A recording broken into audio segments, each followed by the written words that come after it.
ഈ പഠനങ്ങൾ പറയുന്നത് ടോയ്ലറ്റ് സീറ്റിൽ ഉള്ളതിനേക്കാൾ ബാക്ടീരിയാസ് കിച്ചൺ സ്പോഞ്ചിലുണ്ടെന്നാണ്. ചെറുജീവികൾ, ക്ഷുദ്രജീവികൾ, ബാക്ടീരിയാസ് ഇവയ്ക്കൊക്കെ വളരാൻ പറ്റിയ നല്ലൊരു ഗ്രൗണ്ടാണിത്.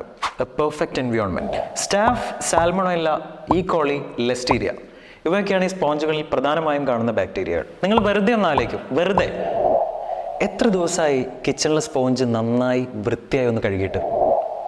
അല്ലാതെ കഴുകാറുണ്ടോ? സോ വൃത്തിഹീനമായിട്ടുള്ള ഈ സ്പോഞ്ച് ക്ലീൻ ചെയ്തെടുക്കാനുള്ള ബെസ്റ്റ് മെത്തേഡ് എന്താണ്? ചിലർ മൈക്രോവേവ് ഓവനിൽ ഹീറ്റ് ചെയ്തെടുക്കാറുണ്ട്. The strongest and smelliest bacteria can survive microwave. ഈ ബാക്ടീരിയസിൽ ചില ഘടാഘടിയന്മാർക്ക് മൈക്രോവേവിലും സർവൈവ് ചെയ്യാൻ പറ്റും. പിന്നെ എന്താണ് ഇത് ക്ലീൻ ചെയ്യാൻ ഒരു ബെസ്റ്റ് വഴി? Good old fashion method.